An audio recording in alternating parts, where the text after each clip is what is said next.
Eu considero a proposta anacrônica, porque por conta do momento em que ela está sendo apresentada, aliás, está sendo votada no plenário do Senado, e considero desproposital. E, na essência, eu ainda considero inconstitucional. Porque, veja, Raquel, não é possível que um poder interfira nas atribuições de outro poder. A Constituição possibilita e faculta ao Congresso Nacional o poder de proposta de emenda constitucional para alterar a própria Constituição. Mas a Constituição não permite alteração de tudo.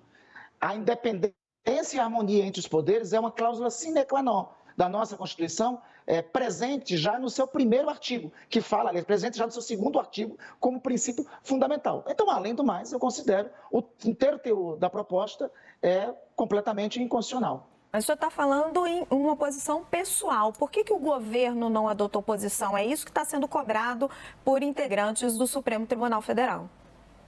Porque, claramente, tem uma divergência entre o Poder Judiciário e o Poder Legislativo em relação a essa matéria. E o governo tem todo...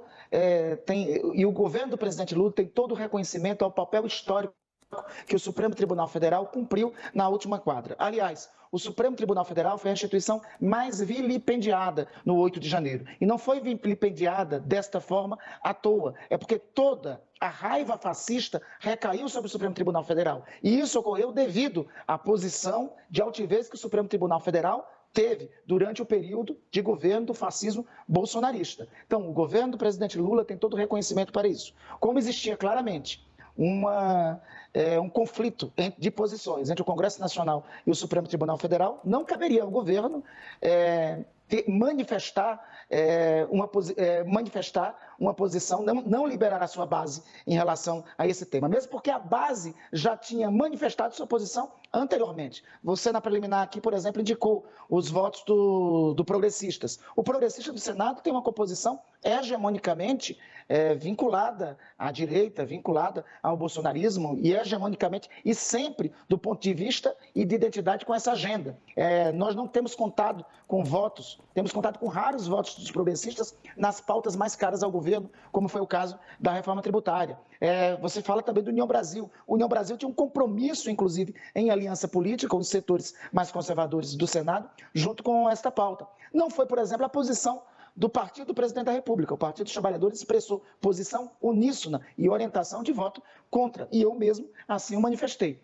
Me antecipa a pergunta que você fará sobre o senador Jacques Wagner. A posição do senador Jacques Wagner, evidentemente, já foi revelada, é uma posição pessoal expressa. Eu quero que, na preliminar, se me permite, só destacar que o presidente Lula não poderia ter escolhido quadro melhor para ser seu líder aqui no Senado. O senador Wagner foi ex-governador da Bahia, exitoso governador da Bahia, e uma liderança política que tem contato com todas as demais lideranças daqui do Senado, com todos os demais senadores, diálogo aberto com todas, mas ele expressou, neste tema, uma posição pessoal. Posição esta que diverjo. A posição aqui externa em relação a essa PEC, reitero, é que ela é, na essência, inconstitucional e no trâmite e no procedimento, no momento que o Pacheco desempenhou na última quadra histórica. Ele é um dos responsáveis, inclusive, por nós não termos tido ruptura democrática no último período. É importante destacar a presença dele, reconhecendo o resultado das eleições de 30 de outubro, e é importante destacar a reação dele, forte e contundente, aos atos golpistas de 8 de janeiro. Foi por isso que nós apoiamos o presidente Rodrigo Pacheco para a presidência do Senado na eleição de 1º de fevereiro. Eu acredito na coerência e na continuação das posições de Sua Excelência, o presidente do Congresso Nacional, com essas posições políticas de defesa da democracia brasileira. Em relação ao texto da PEC, assim, eu particularmente trabalhei contra, externei isso ao presidente Rodrigo Pacheco, externei minha divergência, como externei ontem em plenário, porque eu realmente acredito que esta não é pauta da agenda prioritária do país neste momento, né? Divirjo. Respeito o presidente do Senado, mas divirjo nesta agenda ter sido pautada nesse momento. Como eu reiterei para você, eu reiterei aqui para a Raquel, eu considero ela anacrônica, inadequada para ter sido votada neste momento. Por isso que votei contra e tentei convencer, inclusive, colegas contrários. Raquel. Senador, eu entendo o momento político que o senhor fala, os ataques que o Supremo sofreu, mas os ministros do Supremo acabam abusando das decisões monocráticas, sentam em cima dessas decisões por um longo tempo. Isso não é um problema? Se isso vier a ser um problema, a Constituição manda resolver esse problema no âmbito do próprio poder.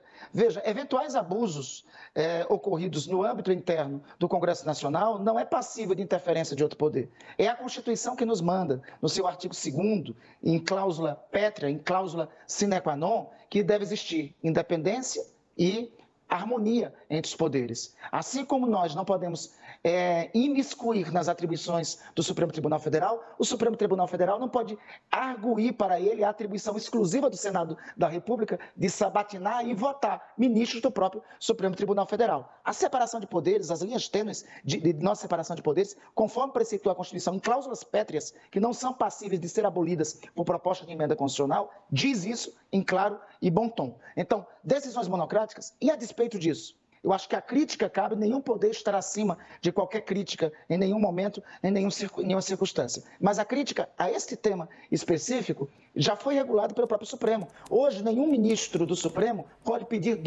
fazer 2 pedidos de vistas, por exemplo. Hoje, nenhuma decisão cautelar de membros do Supremo Tribunal Federal pode ocorrer sem de imediato ser remetida para a decisão do plenário da Corte. Ou seja, o próprio Supremo, em seu regimento interno, já regulou o que a PEC, então, procurava regular. Jussara Soares tem uma pergunta, senador. Pois não. Boa tarde, líder. Que bom ter o senhor aqui conosco. Alegria minha. Eu queria saber se o governo vai mudar a postura agora na tramitação na Câmara. O senhor é líder do governo no Congresso. Acredito que essa discussão, após toda essa repercussão e esse mal-estar, porque lá no STF os discursos vieram bem duros e nos bastidores tem muita cobrança, acusação de traição e até mesmo de pouco empenho do governo nessa pauta. Muda a postura do governo daqui por diante?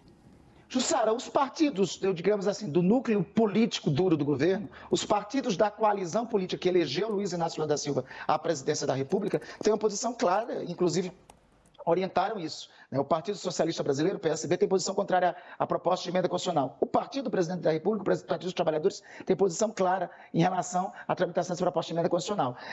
E outros partidos, eu diria, a ampla maioria dos partidos do núcleo originário que apoiou o presidente da República. É lógico que na nossa coalizão política tem partidos que pensam diferentemente. O presidente da Câmara já manifestou qual é a prioridade dessa PEC no âmbito da Câmara dos Deputados, que eu acho que, inclusive, pertinente a manifestação de Sua Excelência, senhor presidente da Câmara, em relação a esse tema. Eu acho que nós temos um tempo para a proposta ir para a Câmara, eventual tramitação, sob o risco, além de ter isto, eu reitero, a Constituição proíbe, não é a aprovação de um tema dessa natureza, proíbe a tramitação. Então, a própria proposta pode ser objeto de alguma ação eventual no próprio Supremo, que é a casa, pela ordem constitucional, que faz o controle de constitucionalidade. Senador, eu vou insistir num tema por causa de um comentário que o senhor fez. O senhor disse que o núcleo que elegeu o presidente Lula fechou questão contra esse assunto, PT e PSB. Mas se não fossem os 2 senadores do PSB e Jacques Wagner, a PEC não teria passado. Foram 52 votos e ela precisava de 49. Esses 3 votos fizeram toda a diferença. Perfeitamente. Essas posições não correspondem à orientação partidária que teve lá. Essas posições foram externadas como posições pessoais de ambos os partidos. As posições partidárias dos partidos, e sobretudo do Partido dos Trabalhadores, foi a orientação partidária pelo voto contrária à proposta de emenda constitucional. Repito, respeitamos as posições em divergência sobre o tema, mas eu acho que as posições dos partidos centrais do núcleo político foram externadas contrária à proposta. Senador Pedro Venceslau tem uma pergunta para o senhor. Claro. Boa tarde, senador. Quando o líder do Congresso vota de uma maneira e o líder no Senado vota de outra, isso não passa a sensação de que é uma desarticulação da base do governo no Congresso Nacional? E aí, emendando na mesma pergunta, o presidente Lula deu aval para o senhor ou deu aval para o Jacques Wagner? Pedro, o presidente Lula não houve nenhuma consulta ao presidente Lula e o presidente Lula não emitiu nenhuma opinião sobre esse tema.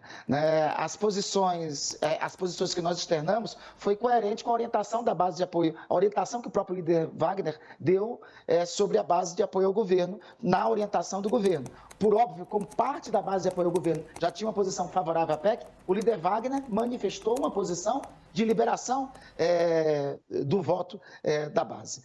Eu tenho a convicção que externei aqui para todos vocês em relação a esta proposta de emenda constitucional.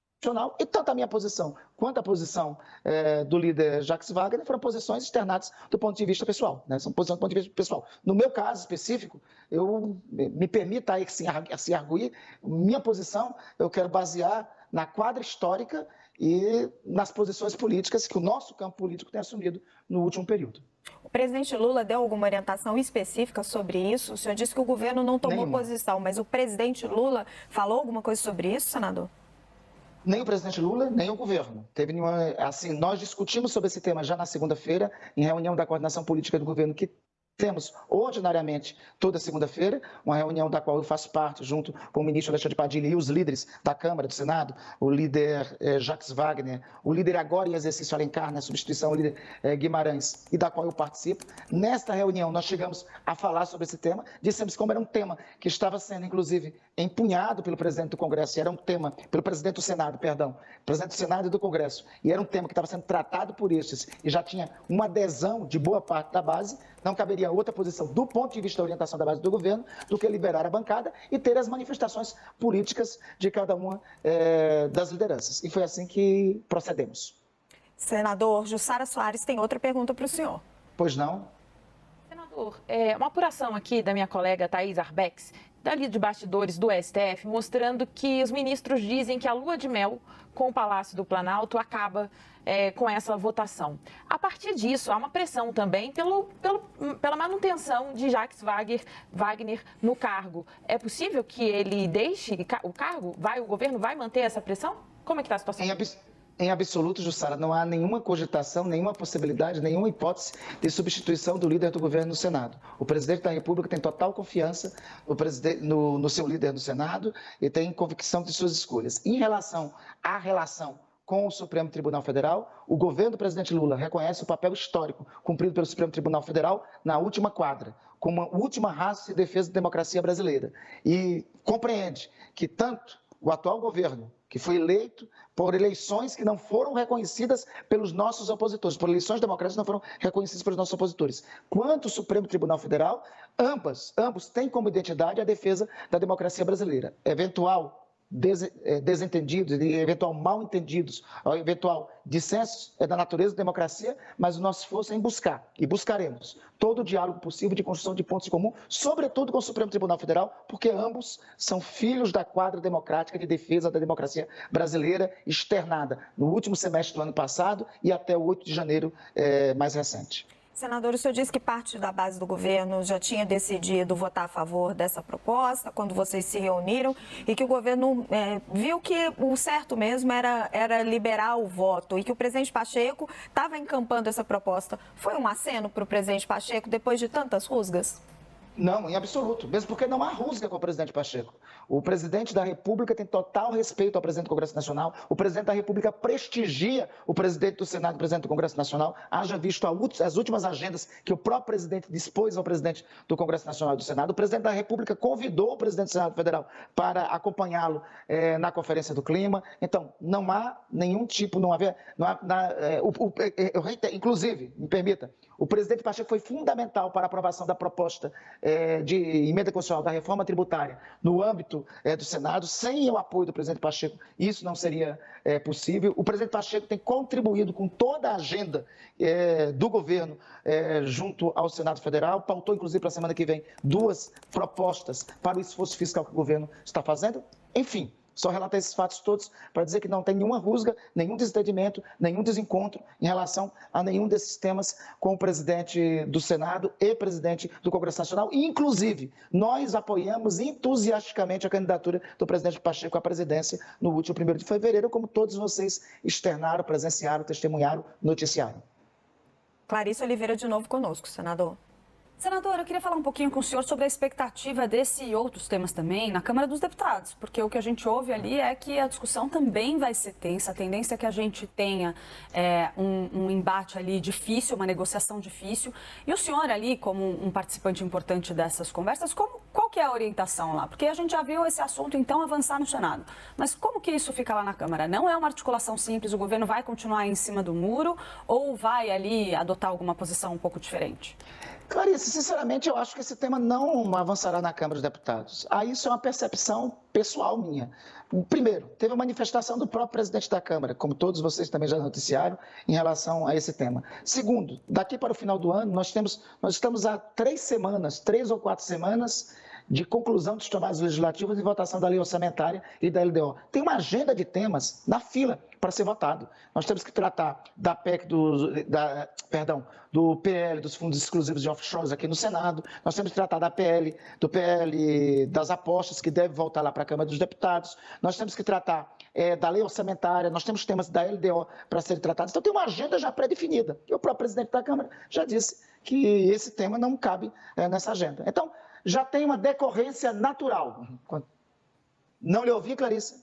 Sabendo, então, que isso nem vai andar na Câmara, não é mais uma prova de que isso foi um aceno do presidente Lula para o presidente Rodrigo Pacheco com uma agenda que vai além dessa questão do Supremo Tribunal Federal? Não, em absoluto. Se tivesse tido aceno, esse entrevistado de vocês aqui não estaria sequer na liderança, não continuaria na condição de líder do governo no Congresso, porque, obviamente, a minha manifestação no dia de ontem foi claramente contrária à proposta de emenda constitucional. O partido político do presidente da República, o Partido dos Trabalhadores, teve uma orientação frontal dada pelo líder Fabiano Contarato, contra a proposta de emenda constitucional. Então, não esteve aceno nenhum, ao contrário, eu quero repetir aqui para vocês. Eu, particularmente, você me perguntou, na pergunta anterior, me permita, você fez, dizendo o seguinte, o governo trabalhou contra? O governo liberou a sua base, como ficou manifesto. Eu, particularmente, claro, me opus e busquei votos contrários à proposta de emenda constitucional. Essa posição não é segredo para ninguém, conta aqui para vocês e estendei ontem no plenário do Senado. Senador Pedro Venceslau conosco. Claro. Senador, qual é a expectativa em relação à PEC das drogas do senador Efraim Filho? Nesse caso, vai haver uma orientação da bancada do governo? O senhor tem alguma expectativa em relação à aprovação ou rejeição dessa proposta no Senado? Pedro, assim, não acredito na votação dessa proposta de emenda constitucional ainda neste ano, porque a agenda assim não permite. É uma proposta que deve ser por todos nós analisadas, né? Mas eu acho que nós temos que criar as condições, né? De um lado, eu falei para vocês aqui que tem um artigo da Constituição que é a cláusula pétrea, e utiliza esse artigo da Constituição de cláusula pétrea para fazer críticas à decisão da PEC de ontem. Então, qualquer proposta de emenda constitucional que busque avançar sobre temas que são atribuições de outro poder, não me parece, e qualquer ação de um outro poder para avançar sobre temas que são de outro poder, não me parece que seja adequado, né? A despeito do mérito da proposta de emenda constitucional das drogas, repito, a despeito do mérito da proposta de emenda constitucional das drogas, que eu acredito que é tema para ser analisado posteriormente, pormenorizadamente, nesse tema específico, é atribuição do parlamento legislar. Nesse tema específico, é atribuição do parlamento cuidar. Isso aí é atribuição do parlamento e não é atribuição do Supremo Tribunal Federal. Repito, a despeito do mérito, sem entrar no mérito. Mas, na forma, esta sim é atribuição do parlamento. Mas também não acredito que não está na prioridade dos temas a serem tratados pelo parlamento nesse momento, Pedro.